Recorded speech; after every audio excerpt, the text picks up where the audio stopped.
Дастаи клуби марказии варзиши артиш дар дораи даври 23 ки даври мавқуфмондаи чемпионати мамлакат буд бо Куктоши ноҳияи Рӯдакӣ рақобат намуд. Вохӯрӣ дар майдони хонагии артишиҳо доир шуда ба нафъи онҳо хотима ёфт. ҳисоби бозиро ҳамлагар Элчибек Рашидбеков дар дақиқаи 12 боз намуд. Дар қисми дуюм дар даҳаи охир легионери артишиҳо Идрис Аминов бартарии дастаашро дуболо намуд. Ҳамин тавр то дақиқаи охир шогирдони Амин Субҳонӣ чанд имконияти хуби голзанӣ доштанд, вале аз онҳо истифода бурда натавонистанд ва бозӣ бо ҳисоби 2-0 ба анҷом расид.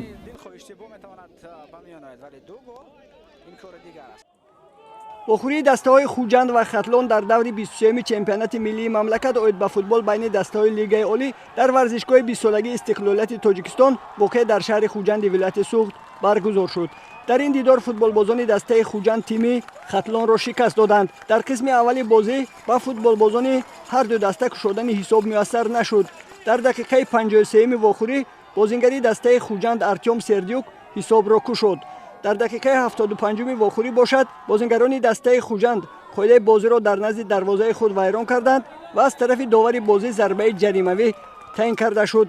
зарбаи 11-метраро бозингари тими Хатлон Парвизбоки Охунов бехато ба нишон расонид ва ҳисоб баробар шуд. дар дақиқаи 80-уми дидор ба бозингари дастаи Хуҷанд Алишер Баротов задани туби дуюми дастааш ба дарвозаи меҳмонон муяссар шуд.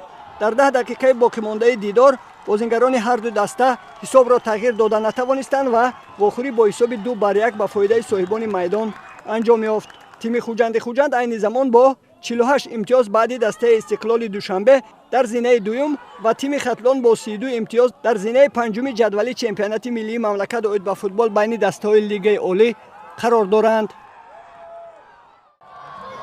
вохӯрии дастаҳои Истарафшани шаҳри Истарафшан ва Рафшани Кулоб дар варзишгоҳи марказии шаҳри Истарафшан баргузор шуд. бозингарони ҳарду даста ба ин вохӯрӣ бо омодагии хуб ва бо умеди ғалаба рӯи майдон омаданд. дар дақиқаи 14-уми дидор ба футболбозони дастаи Истарафшан кушодани ҳисоб муяссар шуд. туби ғалабаоварро ба дарвозаи Рафшан бозингари рақами 10 дастаи Истарафшан Илҳом Баротов зад.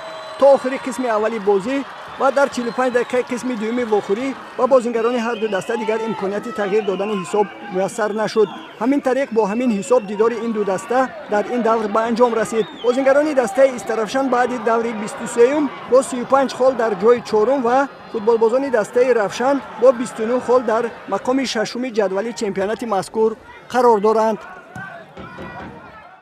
вохӯрии дастаҳои Эсхата ва Истиқлол дар даври 23-ми чемпионати миллии мамлакат оид ба футбол байни дастаҳои Лигаи олӣ дар варзишгоҳи Спартаки шаҳри Хуҷанд баргузор шуда бо ҳисоби 3-0 ба фоидаи футболбозони дастаи Истиқлол ба анҷом расид. дар дақиқаи 8-уми дидор бозингари рақами 22-и дастаи Истиқлол Пётр Патев ҳисобро кушод. ба бозингари рақами 63-и дастаи Истиқлол Манучеҳр Ҷалилов задани голи дуюм ба дарвозаи соҳибони майдон муяссар шуд.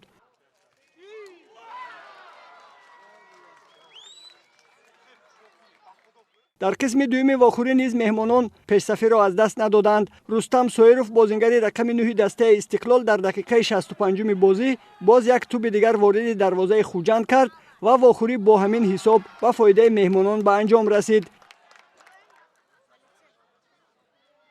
По игре что хочу сказать. Когда не используешь свои моменты,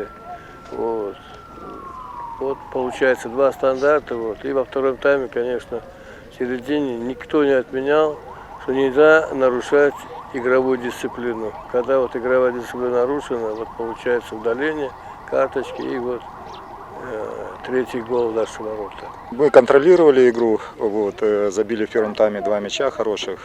Второй тайм попросил ребят играть попроще, потому что поле не очень хорошего качества, тяжело на нем контролировать мяч. Но ребята с задачей справились, забили 3-й мяч, успокоили игру и довели игру до логического конца. Я имею в виду своей победой.